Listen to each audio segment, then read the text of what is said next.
So നമ്മള് ഈ ഒരു ക്യാമ്പസ് കോമ്പസ് ഓറിയന്റേഷൻ സീരീസിന്റെ ഫോർത്ത് സെഷനിലാണ് ഉള്ളത്.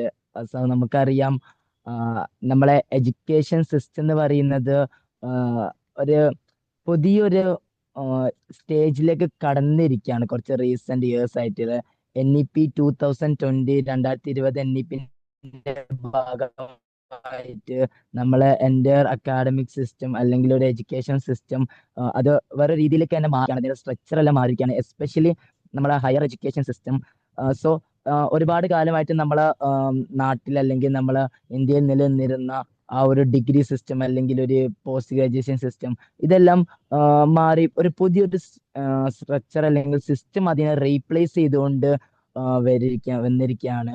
സോ ഫസ്റ്റ് ഓഫ് ഓൾ എനിക്ക് പറയാനുള്ളത്, എൻ്റെ സൗണ്ട് എവിടെയെങ്കിലും വെച്ച് ബ്രേക്ക് ആവുകയാണെങ്കിൽ നിങ്ങളൊന്ന് ഒന്നിനെ ഓർമ്മിപ്പിക്കണം, മീൻസ് ഒന്ന് റിമൈൻഡർ ചെയ്യണേ. സോ പുതിയൊരു NEP സിസ്റ്റം 2020, ആ ഒരു സിസ്റ്റം നമ്മളെ ഇന്ത്യയിൽ നടപ്പിലാക്കുന്നത് ഒരുപാട് മാറ്റത്തോടു കൂടിയാണ് ആ ഒരു ഇത് നമ്മൾ ഇന്ത്യയിൽ ഇംപ്ലിമെന്റ് ചെയ്യുന്നത്. സോ അതിന്റെ മെയിൻ ആയിട്ടുള്ള കുറച്ച് ലക്ഷ്യങ്ങൾ എന്ന് പറയുന്നത്, ഒന്ന് നമുക്കൊരു മൾട്ടി ഡിസിപ്ലിനറി അപ്രോച്ച് നമ്മുടെ എഡ്യൂക്കേഷൻ സിസ്റ്റത്തിൽ കൊണ്ടുവരാന്നുള്ളതാണ്. നമുക്കറിയാം, നമ്മളൊരു 10ാം ക്ലാസ് കഴിഞ്ഞിട്ടുണ്ടെങ്കിൽ തന്നെ നമ്മുടെ എഡ്യൂക്കേഷൻ സിസ്റ്റത്തിന്റെ ഭാഗമായിട്ട് ഒരു 3 ഡിഫറെന്റ് ആയിട്ടുള്ള ഒരു ഫീൽഡിലേക്ക് നമ്മൾ ഡിവൈഡ് ചെയ്യപ്പെട്ടു പോവാണ്. സയൻസ് ഒരു ഭാഗത്ത്, മറ്റൊരു ഭാഗത്ത് കൊമേഴ്സ്, ആൻഡ് വേറൊരു ഭാഗത്ത് ഹ്യൂമാനിറ്റീസ് ആയിട്ട്. ആൻഡ് അവിടെ നിന്ന് ഒന്നുകൂടി സ്പെഷ്യലൈസ് ചെയ്ത് നമ്മൾ പിന്നെ ഡിഗ്രിയിലേക്കും, അവിടെ നിന്ന് ഒന്നും കൂടി വീണ്ടും സ്പെഷ്യലൈസ് ചെയ്ത് PGയിലേക്കും പോകുന്ന ഒരു സിസ്റ്റമാണ് നമ്മളെ ഇന്ത്യ ഇത്രയും കാലം ഫോളോ ചെയ്തിരുന്നത്. സോ ആ ഒരു സിസ്റ്റത്തിൽ നിന്ന് മാറി ഒരു സ്റ്റുഡന്റിന്, മൾട്ടി ടാലന്റഡ് ആയിട്ടുള്ള മൾട്ടി ഏബിൾഡ് ആയിട്ടുള്ള സ്റ്റുഡന്റിന് ഒന്നിലധികം ഫീൽഡിൽ തന്നെ തന്റെ ആ ഒരു എബിലിറ്റി കാണിക്കുവാനും, അതുപോലെ തന്നെ ആ ഒരു രീതിയിലേക്ക് മൾട്ടി ഡിസിപ്ലിനറി അപ്രോച്ചിലേക്ക് പോകാൻ വേണ്ടി ഏറ്റവും സ്യൂട്ടബിൾ ആയിട്ടുള്ള സിസ്റ്റം ആയിട്ടാണ് NEP 2020 നമ്മളെ ഇന്ത്യൻ ഗവൺമെന്റ് അഥവാ UGC എന്ത് ചെയ്യുന്നത്, പുറത്തിറക്കുന്നത്. സോ ഈ ഒരു സിസ്റ്റത്തിന്റെ ഒരുപാട് ഫീച്ചേഴ്സിൽ ഒന്നാണ് ഈ ഒരു മൾട്ടി ഡിസിപ്ലിനറി അപ്രോച്ച് എന്ന് പറയുന്നത്. ആൻഡ് വേറെ കാര്യം, നമുക്ക് ഇതിൽ വാല്യൂ ആഡഡ് ആയിട്ടും അതേപോലെ സ്കിൽ ഓറിയന്റഡ് ആയിട്ടുള്ള 2 ടൈപ്പ് ഓഫ് എഡ്യൂക്കേഷൻ സിസ്റ്റം ആണ് ഇതിൽ നമ്മൾ മനസ്സിലാക്കുന്നത്. അതിൽ സ്കിൽ ഓറിയന്റഡ് എന്ന് പറയുമ്പോൾ നമുക്കറിയാം, നമ്മളിപ്പോൾ നിലവിൽ ജീവിച്ചുകൊണ്ടിരിക്കുന്ന ഈ ഒരു നൂറ്റാണ്ടെല്ലാം ഏറ്റവും കൂടുതൽ ആവശ്യപ്പെടുന്ന ഒരു കാര്യമാണ് നമുക്ക് എന്ത് സ്കിൽസ് ഉണ്ട് എന്നുള്ളത്. നമ്മൾ എത്രത്തോളം പഠിച്ചു എന്നതിലപ്പുറം നമ്മൾ എന്ത് സ്കിൽസ് നേടിയെടുത്തുന്നതാണ് നിലവിൽ നമ്മൾ എവിടെ പോയാലും അതാണ് ഡിമാൻഡഡ് ആയിട്ടുള്ള കാര്യം. സോ ആ ഒരു സ്കിൽ ഓറിയന്റഡ് ആയിട്ട് കൂടിയാണ് നമ്മൾ ഈ ഒരു പുതിയൊരു NEP നമ്മുടെ എഡ്യൂക്കേഷൻ സിസ്റ്റത്തെ മുന്നോട്ട് കൊണ്ടുപോകുന്നത്. ആൻഡ് അതുപോലെ തന്നെ വാല്യൂ ആഡഡ് ആയിട്ടുള്ള ഈ വാല്യൂ ആഡഡ് കോഴ്സിന്റെ ഒരു കാര്യം, നമ്മൾ പഠിക്കുക ആ ഒരു എന്നതിലപ്പുറം കുറച്ചൊരു മൂല്യാധിഷ്ഠിതമായിട്ടുള്ള, അതായത് നമ്മൾ എന്താണോ കുറച്ചൊരു വാല്യൂ ആയിട്ടുള്ള കുറെ കൺസെപ്റ്റ്സ് ഒക്കെ ഉണ്ടാവും നമ്മളെ ചുറ്റുപാടുള്ള. ഇപ്പം ഒരു പൗരൻ എന്ന നിലയിൽ, ഒരു സിറ്റിസൺ എന്ന നിലയിൽ, അല്ലെങ്കിൽ ഒരു മനുഷ്യൻ എന്ന നിലയിൽ ആർജിച്ചെടുക്കേണ്ട കുറച്ച് മൂല്യങ്ങളുണ്ട് ജീവിതത്തിൽ. അപ്പം ആ ഒരു മൂല്യങ്ങളിൽ കൂടി അധിഷ്ഠിതമായിട്ടുള്ള ഒരു എഡ്യൂക്കേഷൻ സിസ്റ്റമാണ് ഈ ഒരു NEP 2020 എന്ത് വരുന്നത് നമ്മളെ മുമ്പിലേക്ക് വെച്ച് തരുന്നത്. ആൻഡ് ഈ ഒരു സിസ്റ്റത്തിന്റെ ഭാഗമായി നമ്മൾ പറഞ്ഞല്ലോ, അതായത് കുറച്ചുകൂടി ഒരു സ്കിൽ ഓറിയന്റഡ് ആയിട്ടാണെല്ലാം പോകുന്നത്. അതുകൊണ്ട് തന്നെ മുമ്പ് ഈ ഒരു എഡ്യൂക്കേഷൻ സിസ്റ്റത്തിൽ ഇല്ലാതിരുന്ന ഇന്റേൺഷിപ്സ്, ഫീൽഡ് വിസിറ്റ്, ഇത്തരത്തിലുള്ള കാര്യങ്ങൾ കൂടി ഉൾപ്പെട്ടതാണ് നമ്മളുടെ പുതിയ ഈ എഡ്യൂക്കേഷൻ സിസ്റ്റം എന്ന് പറയുന്നത്. ആൻഡ് ഒരുപാട് ഫീച്ചേഴ്സ് ഇതിലുണ്ട്. അതായത് നമുക്ക് മൾട്ടിപ്പിൾ എൻട്രി ചെയ്യാൻ പറ്റും നമ്മുടെ ഡിഗ്രി കോഴ്സുകൾക്ക് തന്നെ. അതുപോലെ തന്നെ നമുക്ക് ഒരു ഡിസിപ്ലിനിൽ നിന്ന് മറ്റൊരു ഡിസിപ്ലിനിലേക്ക് പോകാൻ പറ്റും. നമ്മൾ പഠിക്കുന്ന ഒരു യൂണിവേഴ്സിറ്റിയിൽ നിന്ന് മറ്റൊരു യൂണിവേഴ്സിറ്റിയിലേക്ക് പോകാൻ പറ്റും. ഇങ്ങനെ പല കാര്യങ്ങളും ഇതിൽ വരുന്നുണ്ട്. ഞാനിത് കൂടുതൽ ഡെപ്തിലേക്ക് പോവാത്തതിന് കാരണം, ആക്ച്വലി ഈ ഒരു NEP 2020 UGC ഒരു പുറത്തുള്ള ഫ്രെയിം വർക്ക് മാത്രമേ എന്ത് ചെയ്തിട്ടുള്ളൂ, നമുക്ക് നമ്മളെ യൂണിവേഴ്സിറ്റീസിന് അല്ലെങ്കിൽ നമ്മുടെ എഡ്യൂക്കേഷൻ ഇൻസ്റ്റിറ്റ്യൂട്ട്സിന് റിലീസ് ചെയ്ത് കൊടുത്തിട്ടുള്ളൂ. അതിലുപരി ഒരിക്കലും UGC ഈ ഒരു സിസ്റ്റമാണ് നിങ്ങൾ ഇവിടെ നടപ്പിലാക്കേണ്ടത്, ഈ ഒരു സിസ്റ്റമാണ് നിങ്ങൾ അവിടെ നടപ്പിലാക്കേണ്ടത് എന്ന് എവിടെയും പറയുന്നില്ല. മറിച്ചൊരു പുറത്തുള്ള ഒരു കോമൺ ആയിട്ടുള്ള ഒരു ഔട്ട്ലുക്ക് ഫ്രെയിം മാത്രം സെറ്റ് ചെയ്ത് കൊടുത്തിട്ടുള്ളൂ. ബാക്കിയെല്ലാം യൂണിവേഴ്സിറ്റീസിന് ഡിസ്ക്രിപ്ഷൻ ആയിട്ടാണ് വരുന്നത്. എങ്ങനെ ഇംപ്ലിമെന്റ് ചെയ്യണം, ഏത് രീതിയിൽ അതിനെ മാറ്റിയെടുക്കണം, ഇത്തരത്തിലുള്ള കാര്യങ്ങളൊക്കെ ആ ഒരു രീതിയിലാണ് വരുന്നത്. സോ ഈ ഒരു കാര്യത്തിലേക്ക് വരുമ്പോൾ ഞാൻ പറഞ്ഞല്ലോ, ഓരോ യൂണിവേഴ്സിറ്റിയും ഓരോ രീതിയിലാണ് ഇംപ്ലിമെന്റ് ചെയ്യുന്നത്. അതുകൊണ്ടാണ് ഞാൻ UGCയുടെ ഈ ഒരു NEPന്റെ ഇതിലേക്ക് ഞാൻ ഓവറായിട്ട് ഇൻഡെപ്ത് ആയിട്ട് പോകാത്തത്. കാരണം നമുക്ക് അതിനേക്കാൾ നമ്മളെ ഏറ്റവും കൂടുതൽ ബാധിക്കാൻ പോകുന്നത് ഓരോ യൂണിവേഴ്സിറ്റിയും അതിനെ ഏത് തരത്തിൽ ഇംപ്ലിമെന്റ് ചെയ്യുന്നു എന്നുള്ളതാണ്. സോ ഇനിയൊരു ഈ കോമൺ ഫ്രെയിം വർക്ക് ഞാൻ പറഞ്ഞല്ലോ, ആ കോമൺ ഫ്രെയിം വർക്കിന്റെ ഭാഗമായിട്ട് വരുന്നത് നമ്മൾ +1 +2 കഴിഞ്ഞ് നമ്മൾ ഒരു ഹയർ എഡ്യൂക്കേഷനിലേക്ക് കടക്കുന്ന സമയത്ത്, അതായത് നമ്മളിപ്പോൾ ഡിഗ്രി ആ ഒരു യുജിയിലേക്ക് നിൽക്കുന്ന സമയത്ത് നമുക്ക് അവിടെ മൾട്ടിപ്പിൾ ആയിട്ട് ഓപ്ഷൻസ് വരുന്നുണ്ട്. ഒന്നാമത്തെ ഓപ്ഷൻ, നമ്മൾ ഡിഗ്രി ഒരു വർഷം കംപ്ലീറ്റ് ചെയ്ത് പുറത്താണെങ്കിൽ നമുക്ക് UG സർട്ടിഫിക്കറ്റ് കിട്ടും. ഓക്കെ, UG സർട്ടിഫിക്കറ്റ് പ്രോഗ്രാം എന്നാണ് അതിനെ അറിയപ്പെടുന്നത്. ആൻഡ് നമ്മൾ 2 വർഷം കഴിഞ്ഞിട്ടാണ് ഇനി UGയിൽ നിന്ന് എക്സിറ്റ് അടിക്കുന്നതെങ്കിൽ നമുക്ക് UG ഡിപ്ലോമ കിട്ടും. UG ഡിപ്ലോമ പ്രോഗ്രാം എന്നാണ് അറിയപ്പെടുന്നത്. ആൻഡ് ഇതൊരു 3 വർഷം കഴിഞ്ഞിട്ടാണ് പുറത്തിറങ്ങുന്നതെങ്കിൽ നമുക്ക് നോർമൽ ആയുള്ള UG ഡിഗ്രി ആണ് നമുക്ക് അവിടെ അവൈലബിൾ ആയിട്ട് കിട്ടുന്നത്. ആൻഡ് ഒരു ഫോർത്തിലേക്ക് വരുമ്പം അവിടെ നമുക്ക് 2 ഓപ്ഷൻ ഉണ്ട്. മാക്സിമം ഈ ഒരു പ്രോഗ്രാമിന്റെ ഡ്യൂറേഷൻ എന്ന് പറയുന്നത് 4 ഇയർ 4 ഇയേഴ്സ് ആണല്ലോ വരുന്നത്. 4 വർഷം ഡിഗ്രിയാണ് ഇതിൽ UGC നമുക്ക് കാണിച്ചു തരുന്നത്. സോ ആ 4ാമത്തെ ഇയറിൽ നമുക്ക് 2 രീതിയിൽ നമുക്ക് ആ 4ാമത്തെ ഇയറിനെ യൂട്ടിലൈസ് ചെയ്യാൻ പറ്റും. ഒന്ന്, നമുക്ക് 4ാമത്തെ ഇയറിൽ UG പ്ലസ് ഹോണേഴ്സ് എന്നുള്ള രീതിയിൽ UG ഹോണേഴ്സ് ഡിഗ്രി നമുക്ക് എന്ത് ചെയ്യാൻ പറ്റും, കരസ്ഥമാക്കാൻ പറ്റും. ഇനി അതല്ല, വേറൊരു ഓപ്ഷൻ നമുക്ക് വരുന്നത്, കുറച്ചുകൂടി റിസർച്ച് ഓറിയന്റഡ് ആയി പോകാൻ ആഗ്രഹിക്കുന്ന ഒരാളാണെങ്കിൽ നമുക്ക് UG ഹോണേഴ്സ് പ്ലസ് ഈ ഒരു റിസർച്ച്, ഈ ഒരു സംഭവത്തിലേക്ക് നമുക്ക് എന്ത് ചെയ്യാൻ പറ്റും, നീങ്ങാൻ പറ്റും. സോ ഇവിടെ ഇത് എങ്ങനെയാണ് നമ്മളെ പോസ്റ്റ് ഗ്രാജുവേഷൻ എഡ്യൂക്കേഷനെ ബാധിക്കുന്നത് ചോദിച്ചിട്ടുണ്ടെങ്കിൽ, നിങ്ങൾ 3 വർഷത്തെ UG ഡിഗ്രി ആണ് കഴിഞ്ഞെങ്കിൽ നിങ്ങൾ 2 വർഷത്തെ PG നിങ്ങൾ എന്താണ് ചെയ്യേണ്ടി വരും. ആൻഡ് നിങ്ങൾ ഇനി UG ഹോണേഴ്സ് ഡിഗ്രി ആണ് നിങ്ങൾ ചെയ്യുന്നതെങ്കിൽ നിങ്ങൾ 1 വർഷത്തെ PG ഡിഗ്രി നിങ്ങൾക്ക് എന്ത് ചെയ്യാൻ പറ്റും. ആൻഡ് ഇനി നിങ്ങൾ 4 വർഷത്തെ UG honours degree plus research ആണ് ചെയ്യുന്നതെങ്കിൽ നിങ്ങൾക്ക് ആ ഒരു ഇയർ തന്നെ നെറ്റ് പോലുള്ള ക്വാളിഫിക്കേഷൻ എക്സാംസ് എഴുതിയിട്ട് നിങ്ങൾക്ക് ഡയറക്റ്റ് ആയിട്ട് എന്ത് ചെയ്യാൻ പറ്റും, PhDക്ക് ജോയിൻ ചെയ്യാൻ പറ്റും, അല്ലെങ്കിൽ എൻറോൾ ചെയ്യാൻ വേണ്ടി പറ്റും. സോ ഈ ഒരു സിസ്റ്റമാണ് ബേസിക് ആയിട്ട് അതിന്റെ ഒരു സ്ട്രക്ചറിൽ വരുന്നത്. ഇനി നമുക്ക് ഇതിന്റെ ഒരു യൂണിവേഴ്സിറ്റി ലെവലിലേക്ക് നമുക്കൊന്ന് നോക്കേണ്ടതുണ്ട്. യൂണിവേഴ്സിറ്റി ലെവലിലേക്ക് പറയുമ്പോൾ ഞാനിവിടെ എല്ലാ സെൻട്രൽ യൂണിവേഴ്സിറ്റിയും നമുക്ക് എടുക്കൽ ഇവിടെ ഒരു പോസിബിൾ ആയിട്ടുള്ള കാര്യമില്ല. കാരണം ഏകദേശം 50+ സെൻട്രൽ യൂണിവേഴ്സിറ്റീസ് നിലവിൽ ഇന്ത്യയിലുണ്ട്. സോ മേജറായിട്ട് നമ്മളെ സ്റ്റുഡൻസ് എല്ലാം, അല്ലെങ്കിൽ നമ്മളെ ആസ്പിറൻസ് എല്ലാം അവരെത്തണം ആഗ്രഹിക്കുന്ന അത്തരത്തിലുള്ള ഒരു സ്ഥലങ്ങളിലേക്ക്, അല്ലെങ്കിൽ അത്തരത്തിലുള്ള മേജറായുള്ള യൂണിവേഴ്സിറ്റീസിന് മാത്രമാണ് ഇവിടെ എടുത്തത്. ബാക്കി നമുക്ക് ഓരോ യൂണിവേഴ്സിറ്റി നമുക്ക് സ്പെഷ്യലൈസ് ചെയ്തതിനു ശേഷം നമുക്ക് വീണ്ടും നോക്കാവുന്നതാണ്. സോ നമുക്ക് ഫസ്റ്റ് ഏറ്റവും പ്രധാനപ്പെട്ട ഒരു സെൻട്രൽ യൂണിവേഴ്സിറ്റി ആയിട്ടുള്ള ജാമിയ മില്ലിയ ഇസ്ലാമിയിൽ തന്നെ സ്റ്റാർട്ട് ചെയ്യാം. ജാമിയ മില്ലിയ ഇസ്ലാമി നമുക്ക് എല്ലാവർക്കും അറിയാം, അത് ഡൽഹിയിലാണ് സിറ്റി ചെയ്തത്. ഡൽഹിയുടെ സിറ്റി സെൻട്രലിൽ തന്നെ ഒരു സൗത്ത്, അതേപോലെ തന്നെ ഈസ്റ്റ് ഭാഗത്ത്, ഡൽഹിയുടെ ഭാഗത്തായിട്ടാണ് ജാമ്യ സിറ്റുവേറ്റ് ചെയ്യുന്നത്. സോ ജാമ്യയില് ലാസ്റ്റ് ഇയർ മുതലാണ് എന്ത് ചെയ്യുന്നത്, ഈ NEP ഇംപ്ലിമെന്റ് ചെയ്യുന്നത്. അതായത് 2024-25 ആ ഒരു സമയത്താണ് ഈ NEP ആദ്യമായിട്ട് ജാമ്യയിൽ ഇംപ്ലിമെന്റ് ചെയ്യുന്നത്. സോ ജാമ്യയിൽ ഒരു NEP എങ്ങനെ വരുന്നത് വെച്ചിട്ടുണ്ടെങ്കിൽ, നമുക്കവിടെ ടോട്ടൽ 9 പേപ്പറാണ് ജാമ്യയിൽ നമുക്ക് വരുന്നത്. ഈ 9 പേപ്പർ എന്ന് പറയുന്നത് നമുക്ക് 4 വർഷത്തെ ഡിഗ്രി ആണെങ്കിൽ ആദ്യത്തെ 2 വർഷമാണ് നമുക്ക് ഈ ഒരു 9 പേപ്പർ വരുന്നത്. ആൻഡ് തേർഡ് ആൻഡ് ഫോർത്ത് ഇയറിൽ നമുക്ക് വരുന്നത് 6 പേപ്പറുകളാണ്. സോ ഈ ആദ്യത്തെ 9 പേപ്പർ, ആദ്യത്തെ 2 വർഷം വരുന്ന 9 പേപ്പർ, ഒന്ന് നമുക്ക് നമ്മളെ മേജർ പേപ്പർ 1, മേജർ പേപ്പർ 2 എന്ന് പറയും. ഈ 2 പേപ്പറും നമ്മൾ ഏത് ഡിപ്പാർട്ട്മെന്റ് അല്ലെങ്കിൽ ഏത് കോഴ്സിലാണോ നമ്മൾ എൻറോൾ ചെയ്തത് ആ ഡിപ്പാർട്ട്മെന്റിന് നമ്മൾ കമ്പൽസറി ആയിട്ട് എടുക്കേണ്ട 2 പേപ്പറാണ് ഈ മേജർ പേപ്പർ 1, മേജർ പേപ്പർ 2.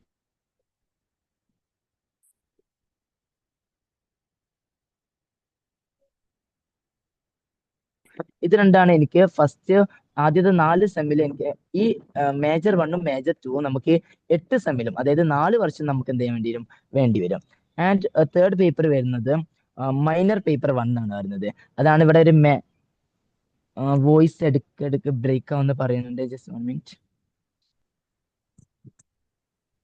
ഇപ്പൊ റെഡി ആണോ? ഓക്കെ ആണോ?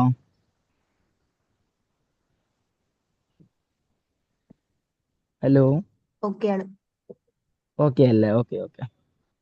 മീൻസ് ഒരുപാട് ബ്രേക്ക് ആയി പോയിട്ടുണ്ടോ? എവിടെയെങ്കിലും റിപ്പീറ്റ് ചെയ്യേണ്ട ആവശ്യമുണ്ടോ? ഇല്ല, ബ്രേക്ക് ആവുന്നുള്ളൂ. Okay okay. സോ നമ്മൾ പറഞ്ഞ ജാമ്യന്റെ ഒരു സ്ട്രക്ചറിനെ പറ്റിയായിരുന്നു. സോ ജാമ്യയില് മേജർ പേപ്പർ 1 ഉണ്ട്, മേജർ പേപ്പർ 2 വരുന്നുണ്ട്, ആൻഡ് വരുന്നത് മൈനർ ആണ്. മൈനർ നമ്മൾ ഈ ഒരു NEPന്റെ സ്പെഷ്യൽ ഫീച്ചർ ആണ് ഈ മേജർ മൈനർ സിസ്റ്റം എന്നുള്ളത്. നമ്മൾ ഏത് ഡിപ്പാർട്ട്മെന്റിലാണ്, ഏത് കോഴ്സിലാണോ മേജർ ആയിട്ട് ചെയ്യുന്നത് ആ സെയിം ടൈമിൽ തന്നെ നമുക്ക് നമ്മളൊരു മൈനർ ആയിട്ടുള്ള കോഴ്സ് നമുക്ക് വേറെ ഡിപ്പാർട്ട്മെന്റ് നമുക്ക് ഓപ്റ്റ് ചെയ്യാൻ പറ്റും.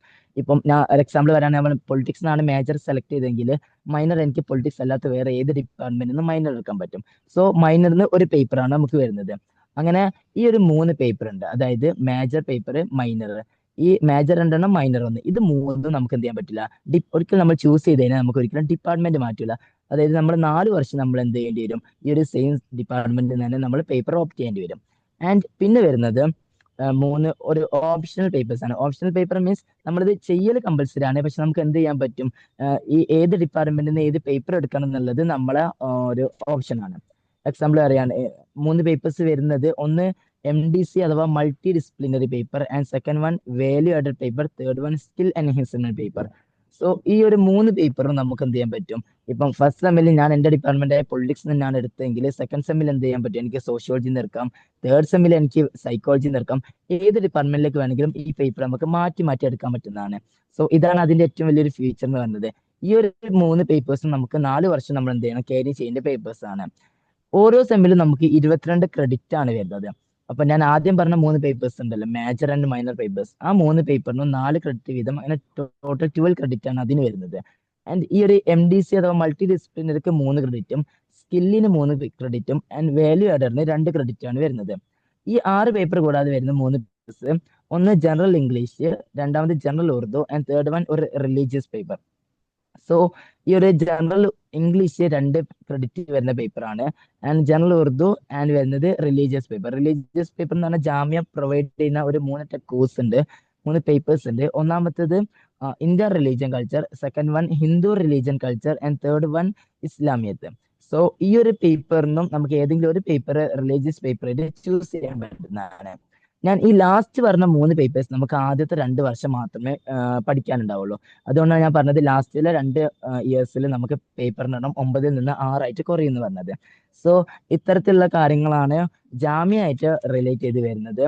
ആൻഡ് ഐ തോട്ട് ദാറ്റ് ജാമ്യ ഇസ് ക്ലിയർ. ജാമ്യ ഓക്കെ അല്ലേ, എല്ലാവർക്കും മനസ്സിലായിട്ടില്ല?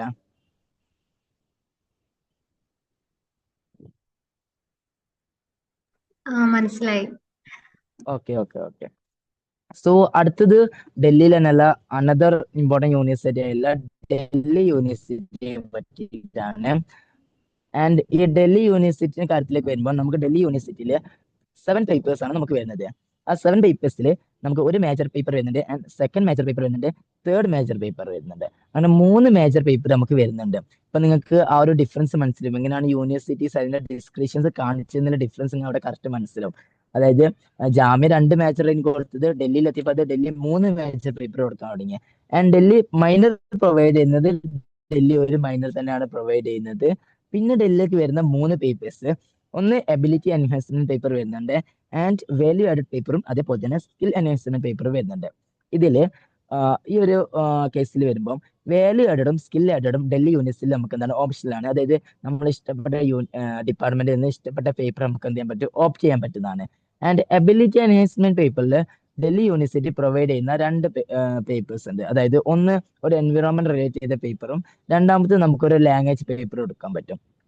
സോ ഈ 2 പേപ്പർ തന്നെ എല്ലാ ഇയറിലും നമ്മൾ ഓരോരോ സെമ്മിൽ അങ്ങോട്ടും ഇങ്ങോട്ടും മാറ്റി മാറ്റിയാണ് നമ്മൾ എന്ത് ചെയ്യല് എടുക്കേണ്ടി വരുന്നത്.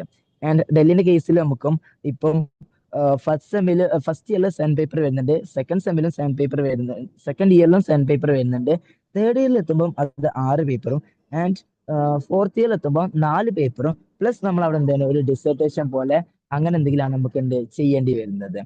സോ ഈ ഒരു ബേസിക് കാര്യങ്ങളാണ് ഡൽഹി യൂണിവേഴ്സിറ്റീസിനെ പറ്റി പറയാനുള്ളത്. ഡൽഹി യൂണിവേഴ്സിറ്റിയിൽ നമുക്ക് ഇങ്ങനെ കോളേജ് മാറാനുള്ള ഒരു ഓപ്ഷൻസ് എല്ലാം എന്ത് ചെയ്യുന്നുണ്ട്, പ്രൊവൈഡ് ചെയ്യുന്നുണ്ട്. ഇപ്പം ഫസ്റ്റ് ഇയറിൽ നമുക്ക് നല്ല മാർക്കെല്ലാം ഉണ്ടെങ്കിൽ സെക്കൻഡ് ഇയറിൽ എവിടെയെങ്കിലും അവൈലബിൾ ആയ സീറ്റ്സ് എല്ലാം ഉണ്ടെങ്കിൽ നമുക്ക് എന്ത് ചെയ്യാൻ പറ്റും, കോളേജ് മാറാനുള്ള ഓപ്ഷൻ ഒക്കെ ഡൽഹി യൂണിവേഴ്സിറ്റി നമുക്ക് പ്രൊവൈഡ് ചെയ്ത് തരുന്നുണ്ട്. ആൻഡ് പിന്നെ നമ്മൾ വരുന്നത് ഡൽഹിയോട് തന്നെ കുറച്ചൊന്ന് വിട്ട് കിടക്കുന്ന അലിഗർ എന്ന പ്രദേശത്ത് അലിഗർ മുസ്ലിം യൂണിവേഴ്സിറ്റിയിലേക്കാണ് വരുന്നത്. ആൻഡ് അലിഗർ മുസ്ലിം യൂണിവേഴ്സിറ്റിയിൽ നമുക്ക് വരുന്നത് ഇവിടെ 3 മേജർ പേപ്പറും അതേപോലെ തന്നെ 2 മൈനർ പേപ്പറാണ് നമുക്ക് വരുന്നത്. ഈ 3 മേജർ പേപ്പറിൽ ക്രെഡിറ്റ്സ് എന്ത് ചെയ്യാൻ ചാൻസ് ഉണ്ട്, ഡിഫറെന്റ് ആയിട്ട് ഇത് വരാൻ ചാൻസ് ഉണ്ട്. കാരണം ഫസ്റ്റ് മേജർ പേപ്പറിന് 4 ക്രെഡിറ്റും പിന്നത്തെ 2 മേജർ പേപ്പറിന് 2 ക്രെഡിറ്റ് ആണ് വരുന്നത്.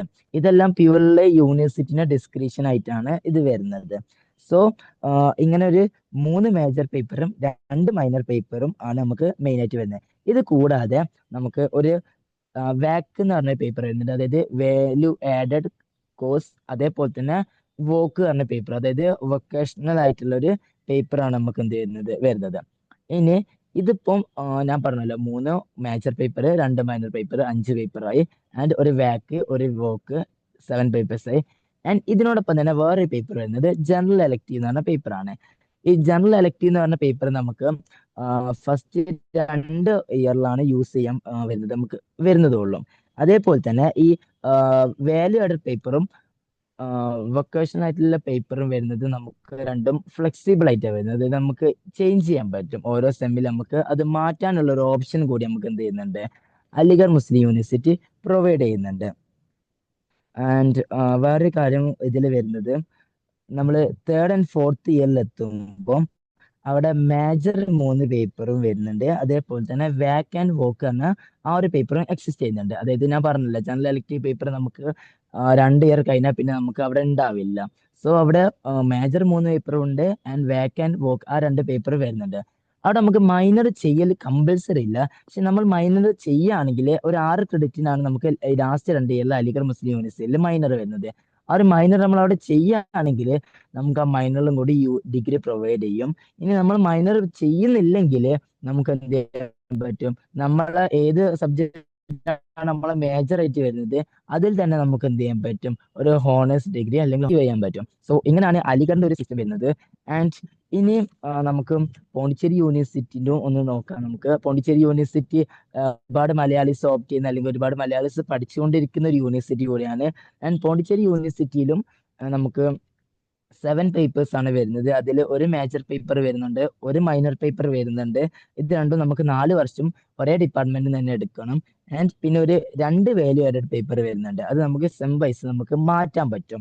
ആൻഡ് പിന്നെ വരുന്ന 3 പേപ്പേഴ്സ്, ഒന്ന് എബിലിറ്റി എൻഹാൻസ്മെന്റ് പേപ്പർ, ഒന്ന് മൾട്ടി ഡിസിപ്ലിനറി പേപ്പർ, ആൻഡ് ഒന്ന് MIL എന്ന് പറഞ്ഞ പേപ്പർ വരുന്നുണ്ട്. ഈ MIL എന്ന് പറയുന്നത് മോഡേൺ ഇന്ത്യൻ ലാംഗ്വേജ് എന്ന് പറഞ്ഞ പേപ്പറാണ്. അപ്പം ഈ ഒരു മോഡേൺ ഇന്ത്യൻ ലാംഗ്വേജ് എന്ന പേപ്പർ എല്ലാം ഇത് പോണ്ടിച്ചേരി യൂണിവേഴ്സിറ്റി പ്രൊവൈഡ് ചെയ്യുന്നുണ്ടെങ്കിൽ ബാക്കി യൂണിവേഴ്സിറ്റീസ് ഒന്നും ഈ ഒരു സംഭവം അങ്ങനെ പ്രൊവൈഡ് ചെയ്യുന്നില്ല. സോ അവിടെയാണ് ഞാൻ പറയുന്നത്, ഓരോ ഇയറിൽ അല്ലെങ്കിൽ ഓരോ സെമ്മിൽ ഏതെല്ലാം പേപ്പേഴ്സ് പ്രൊവൈഡ് ചെയ്യണം എന്നുള്ളത് അവിടെ യൂണിവേഴ്സിറ്റിന്റെ ഡിസ്ക്രിപ്ഷൻ ആണ്. അതുകൊണ്ടാണ് നമ്പറിൽ നമുക്ക് ഈ ഒരു ഡിഫറൻസ് എല്ലാം കാണാൻ കഴിയുന്നത്. ആൻഡ് ഇനി നമുക്ക് നമ്മുടെ നാട്ടിലെ അല്ലെങ്കിൽ നമ്മുടെ കേരളത്തിലുള്ള ഒരു കോളേജിൽ എടുത്ത് നോക്കുകയാണെങ്കിൽ ആക്ച്വലി അത് സെൻട്രൽ യൂണിവേഴ്സിറ്റിന്റെ ഭാഗമല്ല. പക്ഷെ നമ്മൾ ഒരുപാട് പേർ ഈ സെൻട്രൽ യൂണിവേഴ്സിറ്റിയിലേക്ക് പോകുന്നില്ലെങ്കിൽ പിന്നെ നമ്മൾ പോകാനുള്ള മറ്റൊരു ഓപ്ഷനാണ് ഈ നാട്ടിലുള്ള കോളേജസ് എന്ന് പറയുന്നത്. സോ അതുകൊണ്ടാണ് ഞാൻ ഈ ഒരു സെഷനിൽ ഞാൻ അതും കൂടി ഉൾപ്പെടുത്തിയിട്ടുള്ളത്. ആൻഡ് ആ ഒരു സിസ്റ്റം വരുമ്പോൾ ഫറൂഖ് കോളേജിന്റെ ഒരു കാര്യം എടുത്തു നോക്കുകയാണെങ്കിൽ അവിടെ നമുക്ക് ഒരു മേജർ പേപ്പർ വരുന്നുണ്ട്, അതേപോലെ തന്നെ ഒരു MDC അഥവാ മൾട്ടി ഡിസിപ്ലിനറി പേപ്പർ വരുന്നുണ്ട്. ആൻഡ് അതിൻ്റെ കൂടെ നമുക്ക് 2 AEC പേപ്പർ വരുന്നുണ്ട്. 2 AEC എന്ന് പറയുമ്പോൾ ഒന്ന് നമ്മൾ ഇംഗ്ലീഷ് ചെയ്യണം ആൻഡ് സെക്കൻഡ് വൺ നമുക്ക് ഏതെങ്കിലും ഒരു ലാംഗ്വേജ് നമുക്ക് എന്ത് ചെയ്യാൻ പറ്റും, ഓപ്റ്റ് ചെയ്യാൻ പറ്റുന്നതാണ്. ആൻഡ് ഇതിന്റെ കൂടെ പിന്നെ വരുന്നത് നമുക്ക് 2 മൈനർ പേപ്പർ ആണ്. ഈ 2 മൈനർ എന്ന് പറയുമ്പോൾ ഇവിടെ നമ്മൾ നോക്കേണ്ടത് 3 മൈനർ വരെ അവർ പ്രൊവൈഡ് ചെയ്യുന്നുണ്ട്. പക്ഷെ അതിൽ 2 എടുക്കൽ എന്താണ് കമ്പൽസറി ആണ്. സോ ഒന്നെങ്കിൽ നമുക്ക് ആ 3 പേപ്പർ എടുക്കാൻ പറ്റും, അല്ലെങ്കിൽ നമുക്ക് കമ്പൽസറി ആയിട്ട് ഈ 2 മൈനർ മാത്രം എടുത്താൽ മതി. അതിൽ തന്നെ ഇപ്പൊ 3 പേപ്പർ വരുന്നുണ്ട്, നമുക്ക് ഒന്നെങ്കിൽ ഒന്നാമത്തെയും 3ാമത്തെയും മൈനർ പേപ്പർ എടുക്കാം, അല്ലെങ്കിൽ നമുക്ക് 1ാമത്തെയും 2ാമത്തെയും മൈനർ പേപ്പർ എടുക്കാം. 1ാമത്തെ പേപ്പർ എന്തായാലും എടുക്കൽ എന്താണ് അതിൽ കമ്പൽസറി ആയിട്ട് വരാണ്. അപ്പം ഇങ്ങനെ ഒരു 6 പേപ്പേഴ്സ് ആണ് നമുക്ക് ഇപ്പൊ ഫാറൂഖ് കോളേജിൽ ഈ ഒരു NEP-ന്റെ ഭാഗമായിട്ട് നമുക്ക് വരുന്നത്. ആൻഡ് നമ്മളെ 3rd സെം എത്തുമ്പോൾ ഞാൻ പറഞ്ഞല്ലോ ഇതിൽ 2 ആൻഡ് എബിലിറ്റി എൻഹാൻസ്മെന്റ് പേപ്പർ ആയിട്ട് ഒന്ന് ഇംഗ്ലീഷും ഒന്ന് വേറെ ലാംഗ്വേജും പഠിക്കാൻ വരുന്നുണ്ടെന്ന്. ആ 2 പേപ്പർ നമുക്ക് എന്ത് ആവശ്യമില്ല, നമുക്ക് ഈ 3rd സെം മുതൽ അഥവാ സെക്കൻഡ് ഇയർ മുതൽ നമുക്ക് ഫാറൂഖ് കോളേജിൽ നമുക്ക് പഠിക്കേണ്ട ആവശ്യമില്ല. അതിന് പകരം അവിടെ ഒരു 3rd സെം അല്ലെങ്കിൽ സെക്കൻഡ് ഇയർ മുതൽ ഫാറൂഖ് കോളേജ് എല്ലാം പ്രൊവൈഡ് ചെയ്യുന്നതാണ് സ്കിൽ എൻഹാൻസ്മെന്റ് പേപ്പർ വരുന്നത്. നമ്മൾ നേരത്തെ ഒക്കെ സൂചിപ്പിച്ച അതേ സ്കിൽ എൻഹാൻസ്മെന്റ് പേപ്പർ ആണ് പിന്നെ അവർ പ്രൊവൈഡ് ചെയ്യുന്നത്. സോ ഇങ്ങനെയാണ് ബേസിക് ആയിട്ട് ഇന്ത്യയിലെ മേജർ അല്ല സെൻട്രൽ യൂണിവേഴ്സിറ്റീസ് ഒക്കെ ഈ ഒരു സിസ്റ്റം നമുക്ക് പ്രൊവൈഡ് ചെയ്തു തരുന്നത്, അല്ലെങ്കിൽ ഈ ഒരു ഇതിനെ നമുക്ക് നമ്മളിലേക്ക് ഇംപ്ലിമെന്റ് ചെയ്തു തരുന്നത്. അപ്പം ഇതിൽ ഓരോ യൂണിവേഴ്സിറ്റിയും ഇത് ഇംപ്ലിമെന്റ് ചെയ്ത ഇയറും വ്യത്യാസം വരുന്നുണ്ട്. കാരണം ഞാൻ നേരത്തെ പറഞ്ഞല്ലോ, ജാമ്യ ലാസ്റ്റ് ഇയർ ആണ് ഇംപ്ലിമെന്റ് ചെയ്തത്, അലിഗഡ് അതിന് മുമ്പ് ചെയ്തിട്ടുണ്ടായിരുന്നു. ഡൽഹി യൂണിവേഴ്സിറ്റി ഏകദേശം ഒരു 4 വർഷത്തോളം ഇംപ്ലിമെന്റ് ചെയ്തിട്ട്. ആൻഡ് നമ്മുടെ നാട്ടിലുള്ള ഫാറൂഖ് കോളേജ് പോലെ കാലിക്കറ്റ് യൂണിവേഴ്സിറ്റിയും ഇംപ്ലിമെന്റ് ചെയ്യുന്നത് ലാസ്റ്റ് ഇയർ ആണ്. സോ ആ ഒരു ഡിഫറൻസ് വരുന്നുണ്ട്. ഇനി ഇതില് പ്രധാനപ്പെട്ടായിട്ട് നമ്മളൊന്ന് മനസ്സിലാക്കേണ്ട കാര്യം, ഞാൻ പറഞ്ഞല്ലോ ഓൾറെഡി യൂണിവേഴ്സിറ്റി ഡിസ്ക്രിപ്ഷൻ ഇതിൽ എന്താണ് കാണിക്കുന്നത്. ഓരോ യൂണിവേഴ്സിറ്റിയും അവരുടെ ഇൻട്രസ്റ്റിനനുസരിച്ച് അവർക്ക് ഏതാണ് ആപ്റ്റ് ആയിട്ട് തോന്നുന്നത് ആ രീതിയിലാണ് അവരുടെ NEP ഫ്രെയിം വർക്ക് അവർ സെറ്റ് ചെയ്യുന്നത്. നമുക്ക് കറക്റ്റ് ആയിട്ട് മനസ്സിലായല്ലോ ഓരോ യൂണിവേഴ്സിറ്റി എന്തിലേക്ക് പോയപ്പോ. ഈ യൂണിവേഴ്സിറ്റിക്ക് പുറമെ ഓരോ ഡിപ്പാർട്ട്മെന്റ് കൂടി അതിൽ ചെറിയ രീതിയിൽ എന്ത് ചെയ്യുന്നുണ്ട്, ചെറിയ ടൈപ്പ് ഓഫ് ഡിസ്ക്രിപ്ഷൻസ് അവരും കാണിക്കുന്നുണ്ട്. അത് അവർക്ക് ജാമ്യ മില്ലിയ പോലുള്ള സ്ഥലത്തൊക്കെ നമുക്ക് കറക്റ്റ് വിസിബിൾ ആയിട്ട് കാണാൻ സാധിക്കുന്നുണ്ട്. ഫോർ എക്സാമ്പിൾ പറയുകയാണെങ്കിൽ ഇപ്പം ഈ NEP-ന്റെ പുതിയൊരു ഫീച്ചർ ആയിരുന്നു സ്വയം പോലുള്ള ഓൺലൈൻ കോഴ്സസ് ഉണ്ടായിരുന്നു. ആ ഓൺലൈൻ കോഴ്സസിനൊക്കെ ഒന്ന് കോഡിഫൈ ചെയ്തിട്ട് ഒരു ഒറ്റ ഇതിന്റെ അണ്ടറിലാക്കാന്നുള്ളത്. സോ അതിന്റെ ഭാഗമായിട്ട് ഇപ്പം ജാമ്യയിലെല്ലാം 9 പേപ്പർ ഉള്ളതിൽ ചില ഡിപ്പാർട്ട്മെന്റ് എന്ത് ചെയ്തു, അതിൽ വാല്യൂ ആഡഡ് പേപ്പർ എടുക്കണ്ട, അതിന് പകരം എന്ത് ചെയ്താൽ മതി, സ്വയത്തിൽ ഒരു കോഴ്സ് ഏറ്റെടുത്താൽ മതി എന്നുള്ള രീതിയിൽ പറഞ്ഞിട്ടുണ്ടായിരുന്നു. സോ അതിൽ നിങ്ങൾ സ്വയം ചെയ്യേണ്ട വാല്യൂ ആഡഡ് കോഴ്സ് തന്നെ ചെയ്താൽ മതി പറഞ്ഞിട്ടുണ്ട്. അപ്പം അങ്ങനത്തെ കുറച്ച് ഡിപ്പാർട്ട്മെന്റ് ഡിസ്ക്രിപ്ഷൻ നമുക്ക് അതിൽ കാണാൻ കഴിയുന്നുണ്ട്. അതേപോലെ തന്നെ MDCന്റെ കാര്യത്തിലും ചില ഡിപ്പാർട്ട്മെന്റ് ആ ഡിപ്പാർട്ട്മെന്റിലുള്ള കുട്ടികൾക്ക് ആ ഡിപ്പാർട്ട്മെന്റ് പ്രൊവൈഡ് ചെയ്യുന്ന MDC പേപ്പർ എടുക്കാനുള്ള ഓപ്ഷൻ നൽകൂല. ഫോർ എക്സാമ്പിൾ അറിയുകയാണെങ്കിൽ ഇപ്പം സോഷ്യോളജിന്റെ കേസിൽ സോഷ്യോളജി ഡിപ്പാർട്ട്മെന്റിലുള്ള കുട്ടികൾക്ക് സോഷ്യോളജി ഡിപ്പാർട്ട്മെന്റ് ഒരു MDC പേപ്പർ പ്രൊവൈഡ് ചെയ്യുന്നുണ്ടാവല്ലോ. ആ പേപ്പർ എടുക്കാൻ ആർക്ക് റൈറ്റ് കൊടുക്കൂല, സോഷ്യോളജി ഡിപ്പാർട്ട്മെന്റിലെ കുട്ടികൾക്ക് റൈറ്റ് കൊടുക്കൂല. എന്നാൽ അത് പൊളിറ്റിക്സിന്റെ കേസിലേക്ക് വരുമ്പോൾ പൊളിറ്റിക്സ് ഡിപ്പാർട്ട്മെന്റിലെ ഓഫീസ് അല്ലെ ആ ഒരു അഡ്മിനിസ്ട്രേഷന് അവരെ കുട്ടികൾക്ക് തന്നെ അവർ പ്രൊവൈഡ് ചെയ്യുന്ന MDC എടുക്കാനുള്ള ഒരു ഓപ്ഷൻ കൊടുക്കുന്നുണ്ട്. സോ അവിടെ ഡിപ്പാർട്ട്മെന്റ് ലെവലിലുള്ള ഒരു ഡിസ്ക്രിപ്ഷൻ കൂടി നമുക്ക് എന്ത് ചെയ്യാൻ പറ്റുന്നുണ്ട്, അവിടെ നമുക്ക് വിസിബിൾ ആയിട്ട് കാണാൻ സാധിക്കുന്നുണ്ട്. സോ ബേസിക് ആയിട്ട് NEP പറ്റിയിട്ട് ഈ ഒരു കാര്യങ്ങളൊക്കെയാണ് നിങ്ങളായിട്ട് ഷെയർ ചെയ്യാനുള്ളത്. അതായത് ഈ ഒരു ബേസിക് സ്ട്രക്ചർ ഓരോ സെൻട്രൽ യൂണിവേഴ്സിറ്റിയിൽ എങ്ങനെയാണ് NEP ഇംപ്ലിമെന്റ് ചെയ്തത്, എങ്ങനെയാണ് NEP വരുന്നത്, ഇത്തരത്തിലുള്ള കാര്യങ്ങളൊക്കെയാണ്.